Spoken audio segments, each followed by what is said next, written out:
여러분 혹시 오랫동안 간직해 두고 싶은 물건이 있습니까? 있다면 그것이 무엇이겠습니까? 그것이 무엇인지는 각자 다르겠지만 분명한 것은 소중한 물건일 것입니다. 왜냐하면 소중하지 않은 것을 잘 간직할 필요는 없기 때문입니다. 근데 여호와 하나님에게도 소중히 간직하고 싶으신 물건이 있었습니다.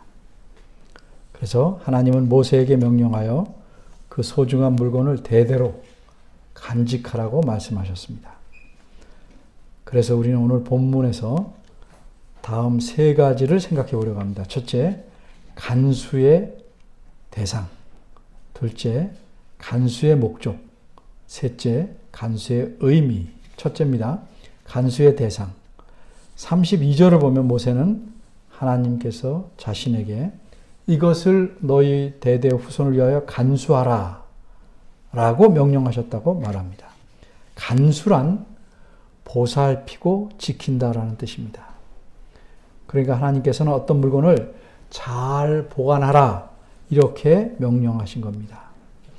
그럼 하나님께서 잘 보관하라고 명령하신 물건은 무엇일까? 32절에 보면 이것을 오멜에 채워서 라는 말씀이 있으니 잘 간직할, 간수할 대상은 오멜에 가득 담을 수 있는 물건임이 분명합니다. 그럼 오멜은 또 뭘까? 성경 말씀은 이 말씀을 처음 대하는 사람들이 알 수 없는, 알기 힘든 낱말이나 관습에 대해서는 설명해 줍니다. 그래야 그 뜻을 분명하게 알 수 있기 때문입니다. 그래서 본문 아래 36절을 보면 오멜은 에바 10분의 1이더라 이렇게 말씀합니다. 우리는 오멜과 에바 이 둘 다 뭔지 잘 알 수 없지만 이스라엘 백성은 오멜은 비록 모르지만 에바는 알기 때문에 에바를 기준으로 오멜을 설명하고 있는 것입니다. 에바는 지금 우리가 사용하는 도량형으로 말하면 약 22리터쯤 됩니다. 다르게 말하면 쌀 20kg짜리 한 자루보다 조금 더 나아가는 무게입니다. 따라서 오멜은 에바의 10분의 1이니까 어른들이 지금은 잘 안 쓰는 어른들이 그러나 아는 대박 중에서 큰 대박 2리터짜리 그 큰 대박으로 한 대 조금 넘는 것입니다. 어린이를 위해서 예를 들면 2000cc 페트병에 가득 담을 양보다 조금 더 많은 겁니다. 그런데 무엇을 한 오멜 담아서 간수하라고 말씀하셨는가? 33절에 보면 간수해야 할 대상이 다름이 아니라 만나입니다. 만나가 무엇입니까? 우리는 만나를 들어서 알지만 만나를 처음 본 이스라엘 백성들이 뭔지를 몰랐어요. 그래서 이것이 무엇이냐? 서로에게 이게 무엇이냐? 이렇게 물었어요. 여기서 무엇, 이 무릎에 나오는 이 무엇이라는 말에서 만나라는 의미 붙었습니다. 그러니까 히브리어는 만입니다. 만. 이게 무엇이냐? 무엇 이런 뜻입니다. 예. 거기서 이름이 붙은 겁니다. 이 세상에는 수많은 종류의 음식이 있습니다. 그런데 이 세상에 존재하는 모든 음식은 자연에서 얻거나 사람이 기술로서 만들어낸 겁니다. 그래서 자연에서 얻거나 만드는 방법을 알면 어떤 음식이든지 사람이 계속해서 먹을 수 있습니다. 그런데 이 세상에는 사람이 그렇게 자연에서 얻거나 만들지 못하는 유일하고 그리고 더 이상 없는 전무후무한 음식이 하나 있었습니다. 그것은 하늘에서 내려온 음식이었고 이 세상에 딱 반올림해서 40년 동안만 매일 먹을 수 있었던 음식입니다. 이 음식은 이슬이 내릴 때 함께 내렸습니다. 그리고 이슬이 마르면 작고 둥근 씨앗 같은 것이 맺혀 있는데 그게 하얀 진주 같았다고 합니다. 그리고 그 맛은 꿀 섞은 과자처럼 달콤했다라고 본문 앞에 31절에서 말씀합니다. 바로 이 만나를 하나님께서 모세에게 오멜에 채워서 간수하라고 명령했습니다. 이 말씀에서 우리는 오멜이란 부피로 말하자면 에바의 10분의 1로서 약 2리터가 조금 넘지만 오멜이라는 건 또 그 부피만큼 담을 수 있는 도구도 오멜이라고 한다 하는 사실을 알 수 있습니다. 마치 우리가 쌀을 한 말 채워서 가져와라 이렇게 말할 때 한 말은 분량을 말하기도 하지만 또 그 분량을 재는 도구를 말이라고 하는 것과 같습니다. 그럼 한 오멜의 만나를 어디에 담아서 보관할까? 한 오멜을 재지만 오멜이라는 용기로 담아 재지만 이 만나를 어디에 보관할까? 오멜이라는 용기에 담아서 그대로 보관할까? 아닙니다. 33절에 보면 항아리에 담아 보관하라고 했습니다. 그러니까 정리하면 하나님의 명령은 이렇습니다. 보관할 만큼의 만나의 분량을 오멜에 채워서 재서 딱 한 오멜만큼의 분량을 정한 다음에 그것을 항아리에 담아서 보관하라 하는 말씀입니다. 그래서 34절을 보면 아론은 하나님께서 모세를 통해 명령하신 말씀대로 만나를 잘 보관합니다. 두 번째입니다. 간수의 목적. 이제 생각해 볼 문제는 하나님께서 이 만나를 이렇게 보관하라 명령하셨는데 그 목적이 무엇인가 하는 겁니다. 간수의 목적은 32절 하반절에 이렇게 표현되어 있습니다. 이는 내가 너희를 애굽 땅에서 인도하여 낼 때 광야에서 너희에게 먹인 양식을 그들에게 보이기 위함이니라. 이게 목적입니다. 이 말씀의 뜻을 알기 위해 조금 자세히 봐야겠습니다. 이 말씀에서 우리가 눈여겨봐야 할 점은 여호와께서 이스라엘 백성을 어디서? 광야에서 먹이셨다는 사실을 누구에게? 그들에게 보여주시기 위함이라는 것이 목적입니다. 그러니까 만나라는 건 뭐예요? 증거물입니다. 여호와께서 광야에서 먹이셨다 하는 걸 보여주는 증거물입니다. 그럼 여기서 그들은 누굴까? 32절 중간을 보면 너희 대대 후손을 위하여 간수하라 하는 말씀이 있습니다. 그 다음에 그들이 나왔으니까 그들이란 이스라엘 지금 백성의 대대 후손을 가리키는 겁니다. 자, 만나는 이스라엘 백성이 광야 생활을 할 때만 하나님께서 하늘에서 주시는 음식입니다. 그래서 이 광야 생활이 끝나고 목적지인 가나안 땅에 들어가면 하나님께서 만나를 주시지 않을 것입니다.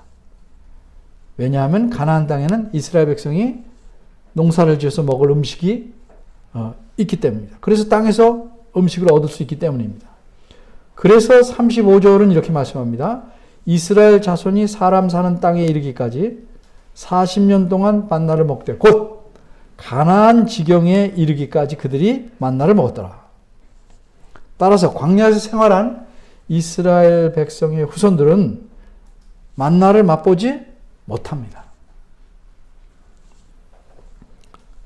그리고 후손들은 이후에 우리 조상들이 광야를 거쳐서 40년 동안 왔다는데 거기서 무엇을 먹고 살았는가 하는 데 대해서 알고 싶어 할 것입니다. 그런 후손들에게 중요한 사실을 증거할 증거물로서 만나를 보관하라 이렇게 말씀한 겁니다. 그럼 만나를 가지고 증거해야 될 사실이 무엇입니까? 광야에서 이스라엘 백성을 먹이신 분은 다름이 아니라 하나님이시라는 사실입니다. 하나님은 이 사실을 현재 만나를 먹은 이스라엘 백성뿐만 아니라 장차 만나를 먹을 수 없는 그들의 후손들에게도 분명히 알기를 원하셨기 때문에 내가 너희를 먹였다. 광야에서. 이 사실을 알기를 원하셨기 때문에 만나를 보관하게 하셨습니다. 이렇게 하나님께서 행하신 사실을 분명하게 기억하는 것은 하나님을 섬기는데 꼭 필요합니다. 사람도 그렇죠. 저 사람이 나한테 잘해주셨다. 알아야 그 사람에게 잘합니다. 저 사람이 나하고 아무 관계 없다 그러면 그냥 대대하게 지나갑니다. 훗날 모세가 죽고 여호수아가 이스라엘 백성을 이끌고 가나안 땅에 들어갑니다. 그리고 12지파가 물론 레위 지파 빠지고 지파 하나가 더 생기지만 땅을 분배받고 살다 보니까 어떻게 됩니까? 이제 안정이 되니까 자기 생활에 바쁩니다. 그러면 어떻게 되죠? 하나님을 잊어버리게 됩니다. 그럼 하나님을 잊으면 어떻게 됩니까? 우상 숭배에 빠지고 그 결과 심한 핍박을 겪는 시대, 혼돈의 시대가 옵니다. 이 시대를 우리가 사사시대라고 말합니다. 이런 사실을 사사기에서는 이렇게 요약해서 말합니다. 백성이 여호수아의 사는 날 동안과 여호수아 뒤에 생존한 장로들, 곧 여호와께서 행하신 모든 큰 일을 본 자들이 사는 날 동안에는 여호와를 섬겼더라. 근데 그 세대 사람도 다 열조에게로 돌아갔고 죽었고 그 후에 일어난 다른 세대는 여호와를 알지 못하며 여호와께서 이스라엘 위하여 행하신 일도 알지 못하였더라.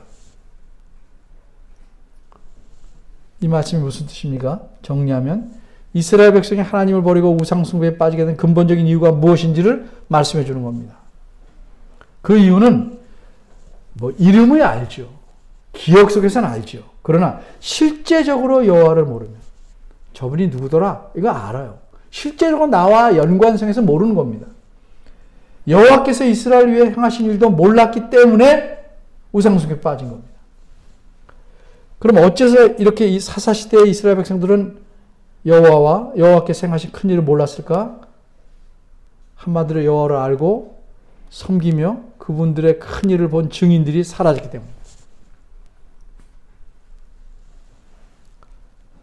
이처럼 증인이나 증거가 없게 되면 후세 사람들은 여호와께서 행하신 일을 잊어버리고 여호와를 잊어버립니다. 이런 인간의 성향을 잘 아시는 하나님께서 이스라엘 백성의 후손들을 위해서 하나님을 알고 신실하게 섬길 수 있도록 정말 결정적인 증거를 보관하게 하신 겁니다. 이게 하나님의 은혜입니다. 미리 배려하셨습니다. 하나님을 잘 섬길 수 있도록. 세 번째, 간수의 의미. 우리가 좀 더 생각해 볼 문제가 하나님께서 광야에서 이스라엘을 먹이셨다 하는 사실을 알도록 만나를 보관하게 하셨는데 이게 무엇을 의미하는가 하는 겁니다. 단순히 그 사실을 알라고 하는 건가? 후세 사람들에게 단지 하나님께서 너희 조상들을 광야에서 굶주리지 않고 살게 하셨다. 이 사실을 그냥 기억만 하기 위함일까? 다시 말해서 과거에 하나님께서 이렇게 하셨다는 사실을 그냥 과거 사실로 알려주려는 것뿐인가요? 그게 과거의 사실이고 후손들이 사는 시대와는 아무 연관이 없다면 그 과거의 사실을 아는 것이 무슨 의미가 있겠습니까? 아주 쉽게 말해서 지금은 못 사는데 과거에 잘 살았다는 사실이 무슨 실제적인 의미가 있겠냐는 거죠.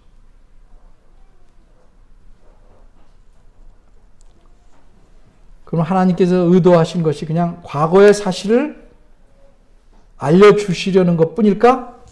이 점에 대해서 우리가 좀 생각을 해봐야 됩니다.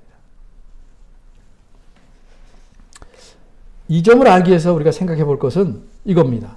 만나를 하루만 말고 조금 더 많이 충분하게 혹은 이왕 보고하는 것 증거로 보고하는 건데 또 조금 아주 조금 한 숟갈? 한 컵 정도 보관하게 하면 안 될까? 한 가마니를 보관하거나 한 컵 정도 보관하면 안 될까? 왜 딱 한 오멜만큼만 보관하게 하셨을까? 이게 의미를 하는데 중요한 열쇠입니다. 이에 대한 대답을 얻으려면 이스라엘 백성이 만나를 먹게 된 상황을 알아야 됩니다. 간단히 정리해서 말씀드리겠습니다. 이스라엘 백성이 여러분이 알다시피 하나님의 놀라운 능력 10가지 재앙으로 애굽 땅에서 나옵니다.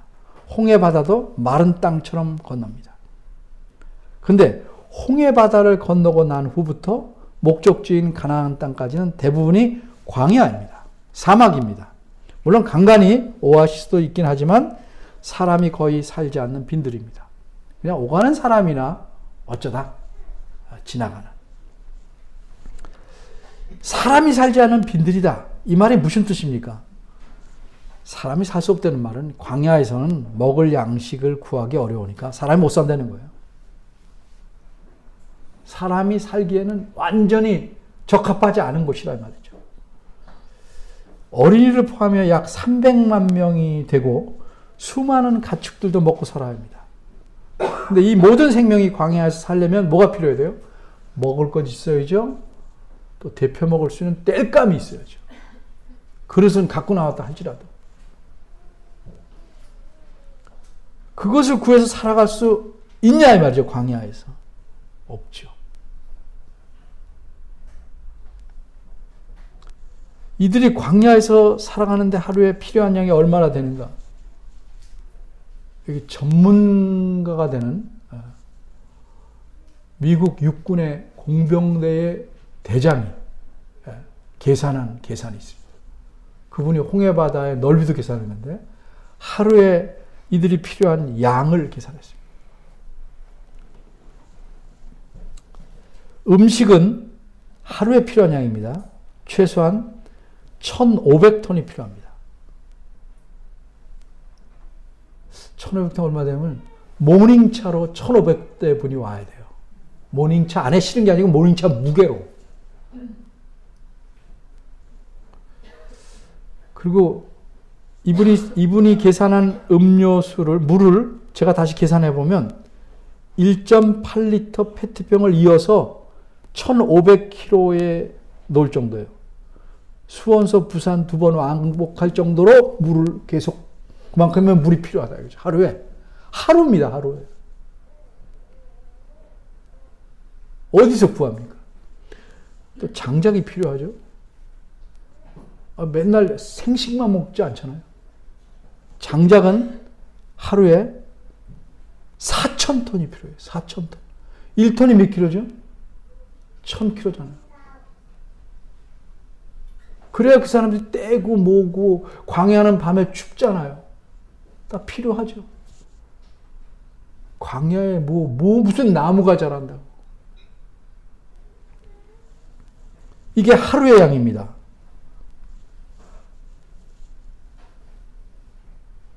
어디서 구했겠습니까?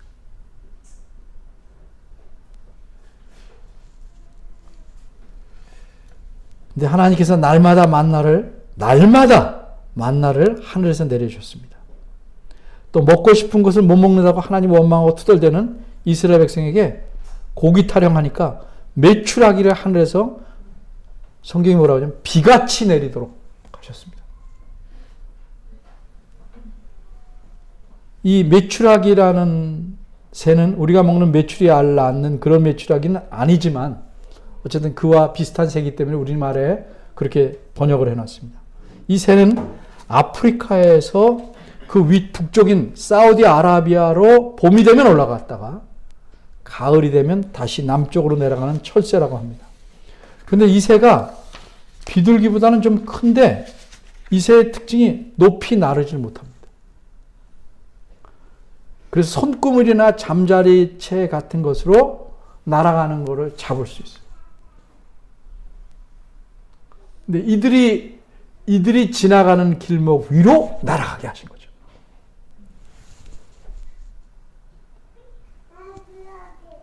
이렇게 하나님께서는 이스라엘 백성을 광야에서 며칠? 아니죠.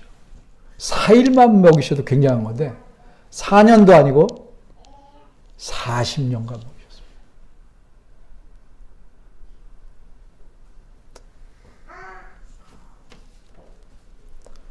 그런데 하나님께서 이렇게 이스라엘 백성을 광야길로 걷게 하신 데는 큰 이유가 있습니다. 한마디로 그들을 훈련시키기 위함이었습니다. 어떤 훈련입니까? 체력 훈련? 정신 훈련? 아니고 믿음 훈련입니다.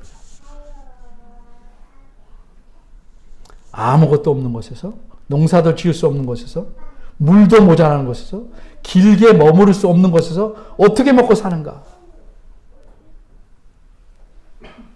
이 코로나보다 심각한 위기에서 어떻게 먹고 사는가? 먹고 살아는 것을 누가 책임지시는가? 이렇게 삶에 대해서 전폭적으로 하나님을 의지하도록 훈련시키기 위한 겁니다.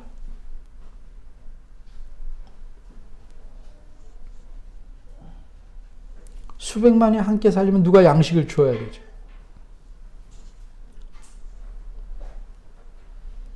우리말 속담에 개도 밥 주는 주인은 안 문다고 그래요. 이사야 1장에 보면 소는 그 주인을 안다고 그래요. 밥을 주니까. 근데 이스라엘 백성은 주인을 모른다는 거죠.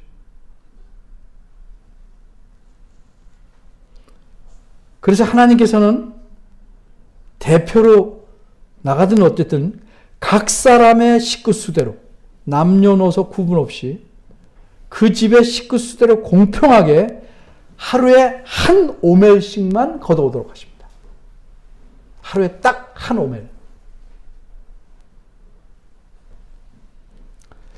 이 만나와 연관해서 제가 성경에서 살펴본 때 놀라운 일이 네 가지입니다.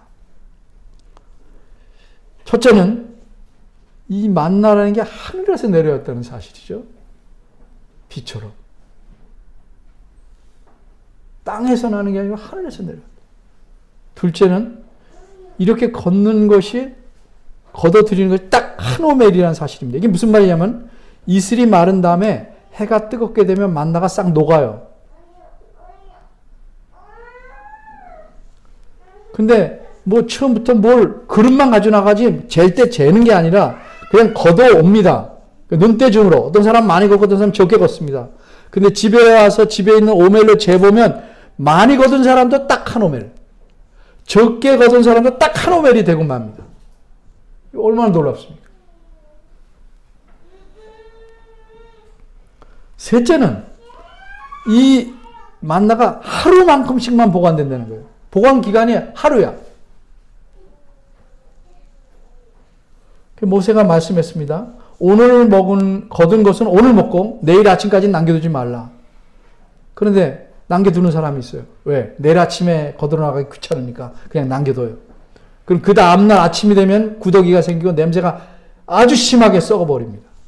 견딜만 하지 못하게. 못 먹습니다. 그래서 이 만나는 매일 거둬야 합니다. 매일. 이런 사실에서 무엇을 배우게 하신 겁니까? 하나님께서는 매일 그날에 필요한 양식을 그만큼만 주신다는 사실입니다. 하나님이 매일 우리를 먹이신다. 일용할 만큼 먹이신다. 넷째는 이 참 놀라고 신기한 일입니다. 여섯째 날에 걷어오는 만나는 다음 날에도 썩지 않고 싱싱하다는 사실입니다. 여섯째 날에는 두 오멜씩 이틀치씩 거두오라고 하십니다. 왜? 다음 날은 안식이기 때문입니다. 그 안식일에는 일하지 말라는 거죠. 그런데 이날 거둔 만나는 똑같은 만나인데 다음 날이 돼도 썩지 않습니다. 근데 하나님 말씀을 듣지 않는 사람들이 꼭 있어요. 한 오멜씩 거두라고 해도 욕심부려서 더 걷는 사람. 재보면 더 거둔 수고가 아무 의미가 없어요. 그걸 다 먹지 않고 남겨두었다가 썩히는 사람. 안식일에 나가도 없다고 해도 또 나가보는 사람. 그래서 허탕치는 사람. 이렇게 하나님 말씀대로 하지 않고 자기 하고 싶은 대로 하는 사람들이 많았기 때문에 하나님께서 모세를 통해서 이스라엘 백성을 이렇게 꾸짖습니다. 어느 때까지 너희가 내 계명과 내 율법을, 내 말을 지키지 아니하려느냐.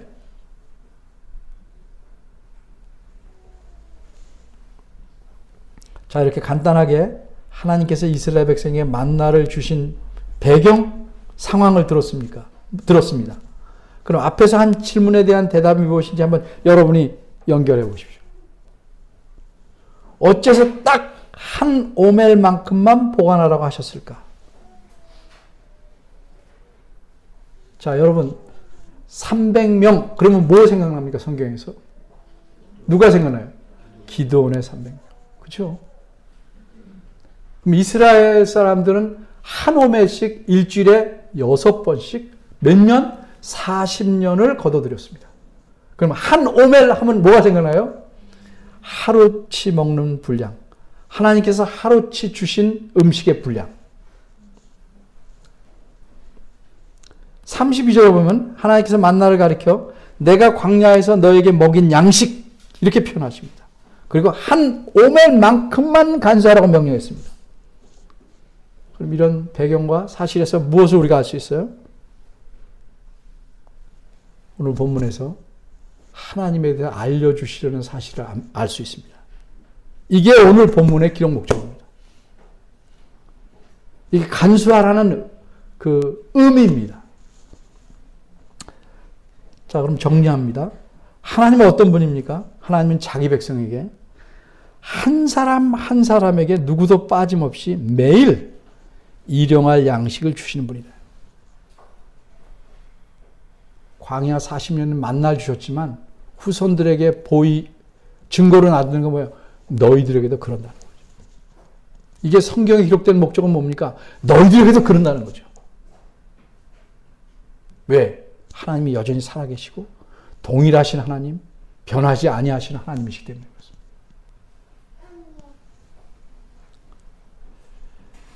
이런 사실을 광야에서 하나님을 체험한 이스라엘 백성뿐만 아니라 대대로 모든 후손들이 올바로 알고 의지하라고 만나 한 오멜만 보관하게 하신 겁니다. 그럼 어디에 보관하라고 하셨을까요? 33절에 보면 모세를 통해서 그 만나를 담은 항아리를 여호와 앞에 두라고 하셨어요. 근데 아론은 그 말씀을 듣고 한 오멜을 항아리에 담았어. 그래서 증거판 앞에 두어 보관했다고 34절이 말합니다. 그럼 보관한 장소가 다른 것일까요? 아닙니다. 그 말귀를 잘 이해한 거죠. 훗날 성막을 짓고 또 가나안 땅에 들어가서는 성전을 짓습니다. 이 성막과 성전 안쪽에는 둘 다 구조가 같은데 지성소라는 장소가 있습니다. 이 지성소는 하나님이 계시는 것을 상징하는 장소입니다. 근데 그 안에는 증거판이라고 불리는 언약궤라는 상자가 있어요. 그러니까 언약궤와 증거판은 같은 거예요. 어떤 관점에서 말했냐의 차이입니다. 그리고 이 언약궤는 상자, 이런 상자 위에는 두 천사가 천사의 형상이 나란히 날개를 맞대고 있습니다. 뭘 의미하냐면 그 가운데 하나님께서 앉아 계시담을 상징하는 겁니다. 그럼 이 언약궤에 얽혀앉은 게 아니고 이 언약궤가 하나님의 발등상입니다. 그러니까 여기 보이지 않는 보좌에 앉으셔서 발을 언약궤 위에 놓으시고 천사들이 이렇게 옆에서 뭐라고 하죠? 시종드는 모습을 만들어 놓게 하신 겁니다. 근데 하나님의 보좌 상징적인 것이고 하나님 눈에 보이시지 않으니까 그걸 안 만들어 놨어요. 그렇게 이해만 하도록 하신 겁니다. 그러면 하나님께서 이렇게 자신의 발등상으로 쓰시는 언약궤에는 무엇이 들어있을까? 히브리서 9장 4절에 말하고 있습니다. 사면을 금으로 싼 언약궤가 있고 그 안에는 만나를 담은 금 항아리와 여기 담은 만나는 안 썩어요. 오랜 세월이 지나도 안 썩어요. 아론의 쌍난 지팡이와 언약의 비석, 바꿔 말해서 십계명의 두 돌판이 있었습니다. 이 만나를 담은 금 항아리를 언약궤 안에 넣어 보관하였다는 것이 곧 하나님 앞에 보관하였다는 뜻입니다.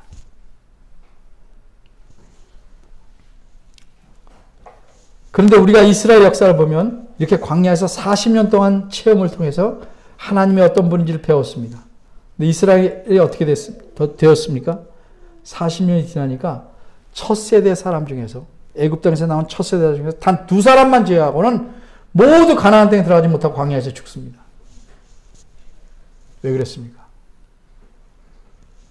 날마다 일용할 양식을 주신 하나님을 의지하지 않았기 때문입니다. 매일 하나님을 통해서 은혜로 공급하고 살아도 그렇게 해주신 하나님을 믿지 않는 거예요. 개보다 못한 거죠. 매일 밥을 주는 주인을 물어뜯는 거고 똑같아요.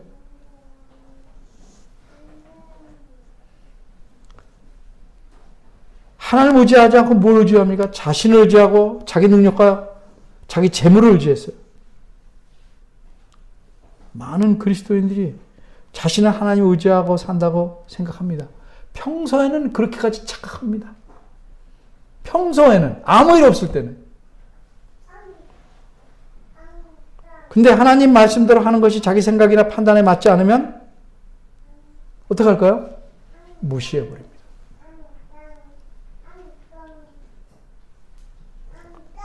이건 하나님을 의지하는 게 아닙니다. 의지한다고 자기 혼자 생각하는 것뿐입니다. 하나님의 능력을 믿사오니 오늘 한 오매를 더 걷어서 2오매를 거뒀지만 내일 썩지 않을 줄 믿습니다. 이런 식으로 기도하면 안 된다 이 말이죠. 그런 식으로 믿음을 내세우는 건 믿음이 아닙니다. 하나님을 의지하는 게 아닙니다. 더 거둔 부분은 썩습니다. 왜? 하나님께서 그렇게 말씀하셨기 때문입니다. 하나님을 의지한다는 것은 그 말씀대로 믿고 행하는 것으로 표현되는 겁니다. 거기서 벗어나는 것은 믿음의 거품입니다. 믿음이라고 착각한 겁니다. 신명기 8장 2절과 3절에서는 모세는 이렇게 광야에서 모두 죽은 첫 세대 사람들을 봤죠. 40년 동안 날마다 죽어가는 사람들을 봤어요. 그래서 그들의 자손들, 다음 세대가 이렇게 말씀합니다. 내 하나님 여호와께서 이 40년 동안 너희로 광야의 길을 걷게 하신 것을 기억해라. 이는 너를 낮추시고 너를 시험하사 내 마음이 어떠한지 그 명령을 지키는지 아니 지키는지 바꿔 말해서 하나님을 잘 의지하는지를 알려 하십니다. 또 너를 낮추시고 너를 줄이게 하시며 또 너도 알지 못하며 내 열조도 알지 못하던 만나를 내게 먹이신 것은 사람이 또 음식으로만 사는 것이 아니고 여호와의 입에서 나오는 모든 말씀으로 사는 줄로 너희로 알게 하려 하십니다.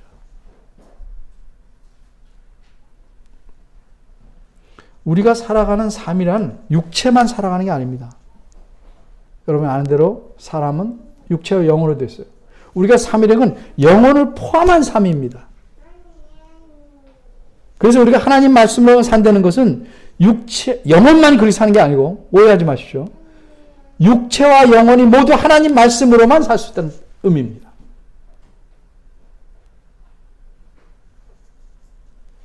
그래서 예수님께서 유대인들에게 이렇게 말씀하셨습니다.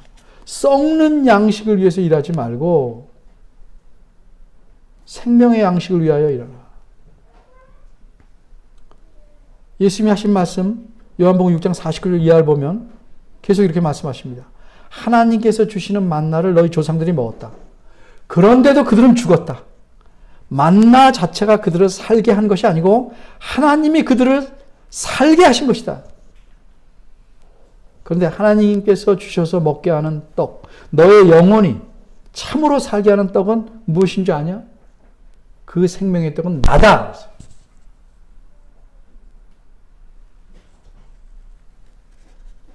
내가 생명의 뜻이다. 나를 믿어야 영원히 산다. 나를 믿으면 나를 통해서 하나님이 너의 하나님이 되시기 때문에 너희의 육체적인 문제, 이 세상의 삶뿐만 아니라 영원한 삶까지도 하나님이 책임지신다. 이렇게 말씀한 겁니다.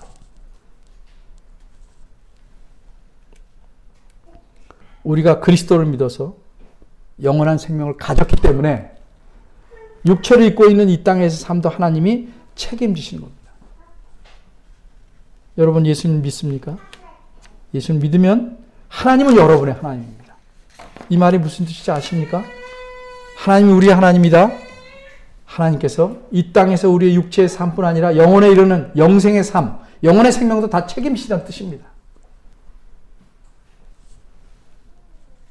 이런 사실을 정말 알고 믿는 사람이라면 이 땅에서 살지만 살아가는 법이 달라야 합니다. 욕심을 마음껏 부리고 살아가는 것 아닙니다. 우리 마음에 늘 일용한 양식만 있으면 산다. 이것도 하나님이 주신다. 이 마음으로 사는 겁니다. 여러 가지 계획을 세우지 말라는 게 아니고 계획을 세울지라도 여러분이 스스로 마음을 알아요. 재물이 있을지라도 내가 무엇을 의지하고 사는가? 자기는 알아요. 아무리 입으로 뭐라고 그래도 자기 마음을 들여다보면 알아요. 그래서 내가 재물이 많든 적든 간에 하나님을 의지하는 데서 조금 벗어나게 하면 그 부분은 욕심입니다.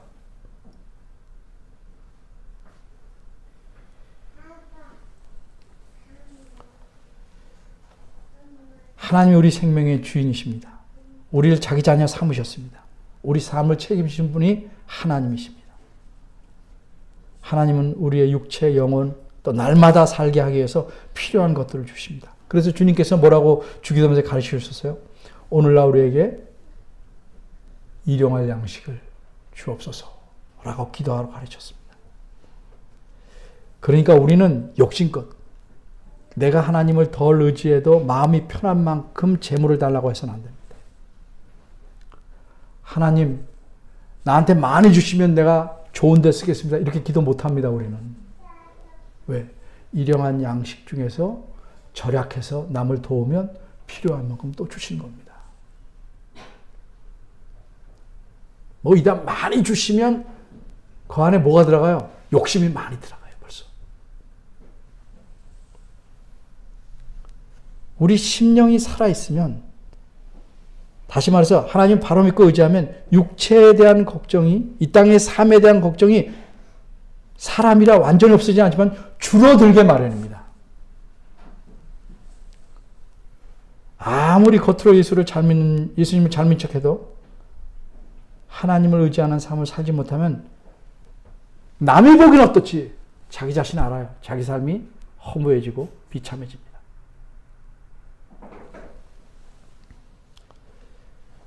여러분, 무엇을 믿고 사십니까? 무엇을 의지하고 삽니까? 잘 생각해 보셔야 합니다. 의지하는데 얼마만큼 의지합니까? 잘 생각해 보셔야 합니다. 하나님께서 우리 삶을 날마다 책임지고 살아가게 하신다는 사실을 기억해야 합니다. 제가 바라기는 여러분의 심령이 썩는 만나가 아니라 생명의 떡을 담아 하나님 앞에 놓은 금 항아리가 되기를 바랍니다. 기도하겠습니다. 은혜로우신 하나님 아버지, 겉으로는 저희가 하나님을 믿는 척할 수 있지만 우리의 심령이 혹시 걱정과 앞날에 대한 두려움으로 떨고 있다면 이것이 불신앙에서 나온 것이 아닌지 돌아보게 하옵소서. 내게 가진 것이 없고 쌓아놓은 것 없어도 하나님께서 광야에서 이스라엘 백성을 먹이셨던 것처럼 우리 모두를 책임지시고 이끌어 가실 것이라는 믿음을 배우게 하시고 소유하게 하옵소서. 하나님이 우리 하나님 되심을 우리 삶 속에서 가득 누리는 저희가 되기를 소원합니다. 저희를 긍휼히 여기시고 저희 믿음을 든든케 하여 주옵소서. 예수님의 이름으로 기도합니다.